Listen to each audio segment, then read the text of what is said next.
Justin is continuing his Patreon request for me to review the Home Alone movies, and now at Home Alone 3, which I actually saw in theaters.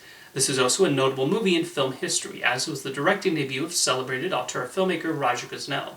He had previously served as an editor, including on the first two Home Alone films, so he was an understandable choice to direct the third one, as he would be familiar with how to time the comedic gags. Regarding my own opinion on the film, while there are aspects I do like about it, I overall find it to be a fairly middle-of-the-road experience. One of the major complaints Home Alone fans seem to have about this one is the lack of any connection to the previous entries. They don't make any reference to the events of the earlier films, nor do any characters show up. However, I actually don't mind the lack of McAllisters. One criticism of Home Alone 2, including from myself, was that it felt too much like a repeat of the first movie, and I wonder if John Hughes took that to heart when he started writing this film and sought to do something that departed a bit more from the established formula. Macaulay Culkin had already outgrown the role and was taking a hiatus from acting, so it also made sense from a production standpoint to focus on a new child for Home Alone 3. And I have to admit, I love that the first 10 or so minutes don't even feel like a Home Alone movie. Instead, it's like we're dropped into the middle of a spy film with covert operations during the night and discussions about missiles. I can just imagine a family arriving a little late, missing the opening title sequence, and thinking they accidentally walked into the theater showing Tomorrow Never Dies. The new protagonist is Alex Pruitt, and he's well played by Alex D. Linz, who makes the character into a likable one. The decision to have him wind up with chickenpox was one way Hughes tried to do something new with this film. He clearly knew he could not get away again with the premise of a family leaving a child behind when they go on vacation. The rest of the Pruitt family is pretty uninteresting, though, with the only notable thing about any of them being that the sister is played by Scarlett Johansson. What I particularly like is that the movie turns into a child version of Rear Window when Alex is left home alone. One unfortunate problem in the film comes from the villains, who are depicted as being really bad at their jobs and monumentally stupid, like absurdly so. Harry and Marv are somehow more intelligent than these international terrorists, and so you're sitting there wondering why these were the best people North Korea could find to steal an important computer chip.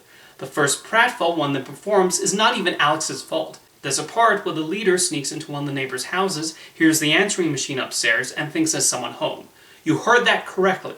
This master criminal thinks a voice coming out of a 90s era answering machine is actually there. There's another scene where he cannot tell the difference between his actual gun and a plastic toy gun. I'm not asking for a realistic portrait of international criminals in a silly family comedy, but you still need to make them, well, smart. When we eventually get to the traps, that's when Home Alone 3 falls apart. John Hughes does deserve some credit for coming up with new traps here. Alex does not just follow the Kevin playbook, and he does show quite a bit of invention with the ones he sets up. The problem is I do not find the execution of these traps in the physical comedy to be particularly funny, and like I said, these criminals are far too stupid. There are points where they have time to move out of the way, but instead just stand there gawking at the trap. There's one scene where the lone female criminal of the group gets frightened by a mouse and decides the best course of action is to hit her partner in crime in the groin area. Is she supposed to be a master criminal or a stereotypical housewife from a 1950s sitcom? It's mostly a shame what's meant to be the big centerpiece of the movie barely registered or chuckled at me.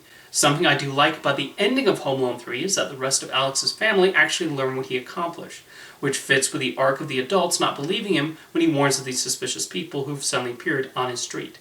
I don't think the McAllisters ever learned about Harry and Marv. You know how it was later revealed Kevin started a home security company when he grew up? After successfully stopping a missile attack in this movie, I think Alex becomes a James Bond-like secret agent, who is frequently hired to set up traps to stop terrorists and other international criminals. Where's that sequel?